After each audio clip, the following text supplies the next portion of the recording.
Olá a todos, bem-vindos ao meu canal. Vou então neste vídeo fazer uma pequena introdução ao conceito de reações de oxidação-redução.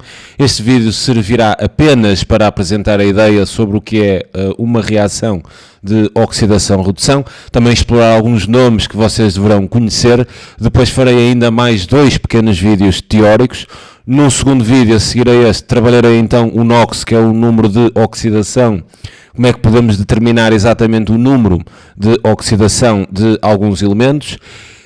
Também nesse mesmo vídeo falarei de como, através do NOx dos elementos, percebermos quais são as espécies oxidadas e quais são as espécies reduzidas. Depois, no terceiro vídeo, falarei então da série eletroquímica, do poder redutor e do poder oxidante de alguns metais, e quando reagimos dois metais, como é que podemos então determinar aquele metal que foi oxidado e aquele que foi reduzido, através das semi-equações das reações de oxidação redução. Bem, neste primeiro vídeo vou fazer apenas uma breve introdução teórica.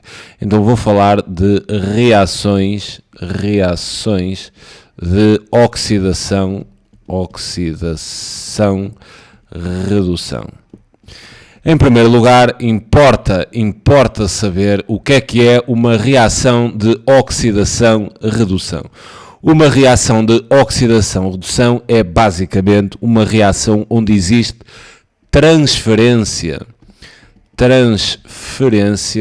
de eletrões, ok?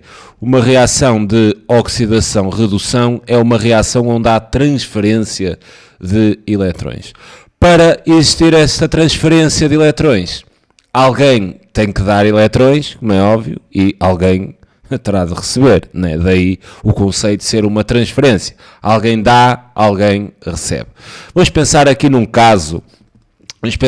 aqui num caso para introduzir a ideia e também vamos falar de alguns nomes que deverão terem atenção. Bem, eu vou pegar então aqui no cloreto de sódio, né? No cloreto de sódio, que é composto por quê? Por sódio, que é Na, e também por cloreto, que é Cl. E vou trabalhar aqui o número atómico do sódio é exatamente 11 e o número atómico do cloro é o número 17. Para que os números atómicos? Para fazermos então a distribuição eletrónica. Quer dizer, relativamente ao sódio, tem 11 eletrões, então terei 1s2, 2s2, 2p6, 3s1. Varem 2, 4, 10, 11, está tudo. E apenas me vou preocupar nos eletrões de valência, ou seja, nos eletrões que estão no último nível energético. Neste caso, o sódio tem exatamente um elétron de valência. Vou então aplicar a mesma ideia, mas aqui para o cloro. Vou fazer então a distribuição eletrónica. Teria 1s2, 2s2, 2p6, 3s2 e depois 3p, 2, 4, 10, 12, 3p, 5. E vou-me preocupar com os eletrões de valência. São os eletrões neste último nível. Reparem que o sódio tem 1 elétron de valência e o cloro tem 7 eletrões de valência. Agora vou pensar como é que estes dois átomos se ligam. Como é que eles se ligam? Então vou fazer assim aqui a notação de Lewis, né?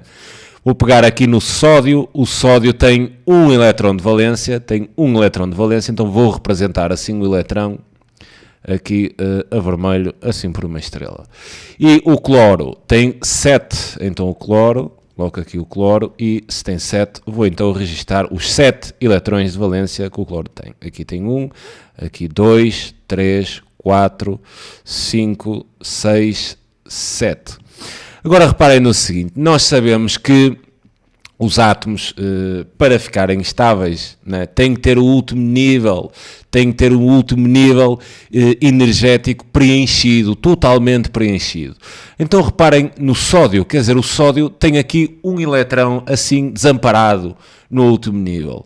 O sódio vai fazer tudo, mas mesmo tudo, para perder este eletrão. Ele quer perder este eletrão de modo a que fique com os níveis energéticos totalmente preenchidos, ou seja, o primeiro e o segundo. E reparem que o cloro, o que é que o cloro quer? O cloro tem quase o terceiro nível preenchido, porque o terceiro nível fica preenchido com 8 eletrões. Então se tem 2 e 5 dá 7, quer dizer, ele para ficar com 8, quer o quê? Quer receber um eletrão. Então reparem, quer dizer, este é um casalinho perfeito, porque o sódio quer dar, né? O sódio quer dar e o cloro quer receber. Então o que é que vai acontecer aqui? Vai existir uma transferência de eletrões, onde o sódio vai transferir o seu eletrão para o cloro, quer dizer, formando aqui uma ligação iónica, o que é completamente diferente de uma ligação covalente. Uma ligação covalente é uma ligação onde há partilha de eletrões. Aqui não. E o sódio dá, o cloro recebe. O sódio nunca mais vê o seu eletrão. Okay? Isto aqui é uma ligação iónica. Então reparem, isto aqui vai ser uma reação de oxidação-redução. Porquê? Porque há transferência de eletrões. O sódio vai transferir o seu eletrão para o cloro. Claro que o sódio, ao fazer essa transferência, vai originar assim o íon sódio, que é Na+, e o cloro a mesma coisa, só que o cloro recebe, quer dizer, vai ficar com excesso em cargas negativas, ou seja, ficando Cl-. Mas agora, a nível de nomenclatura, reparem que isto é uma reação de oxidação-redução porque há transferência de eletrões. Agora, os nomes que vocês têm que saber, aqui é preciso ter cuidado porque às vezes há um pouco de confusão com isto. Reparem, o sódio deu, né? O sódio deu o seu eletrão. Então quem dá o eletrão oxida. Reparem no nome, quer dizer, quem dá o eletrão é o elemento que oxida. O que é que aconteceu ao cloro? O cloro recebe. Então, quem recebe o eletrão reduz. Então, olha, reparem, recebe, reduz, dá, oxida. Então, temos aqui a tal transferência de eletrões. O sódio deu o seu eletrão ao cloro, quer dizer que o sódio oxidou, né? Quem dá oxida, o cloro recebeu o eletrão e quem recebe reduz. E vocês devem assim estar a pensar, isso é bastante fácil da gente perceber o nome. Qual é que é a cena então com os nomes? A cena é outros nomes que vocês também precisam de conhecer e a confusão parte um bocado daí. Também não é que seja assim uma grande confusão, mas é preciso ter algum cuidado. Agora reparem, o sódio oxidou-se, né? Oxidou-se porque deu o seu eletrão. A espécie que oxida é aquilo que a gente designa de agente redutor. Quem oxida é o agente redutor. E porquê é que é o agente redutor? Porque obrigou o cloro a reduzir. Então, se o sódio obrigou o cloro a reduzir, dizemos então que o sódio é o agente redutor. Aquela espécie que oxida é o agente redutor porque obriga a outra a se reduzir.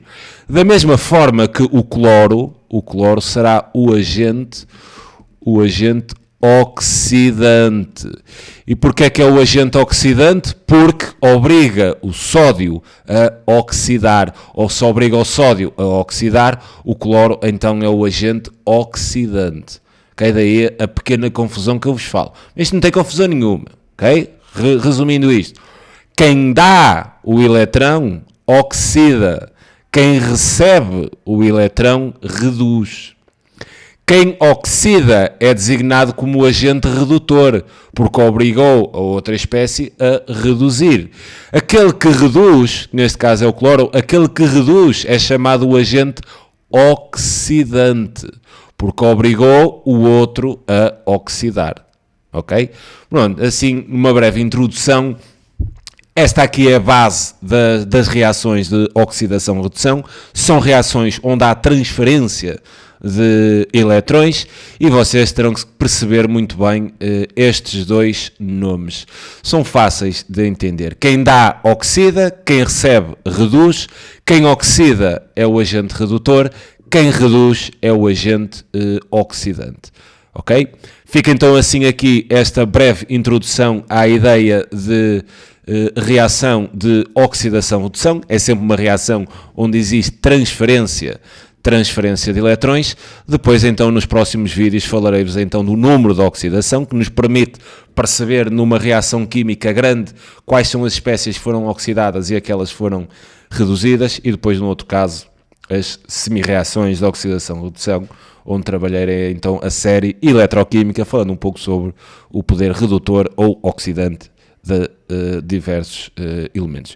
Fica então aqui esta primeira abordagem às reações de oxidação-redução. Não percam então os próximos vídeos. Um grande abraço a todos.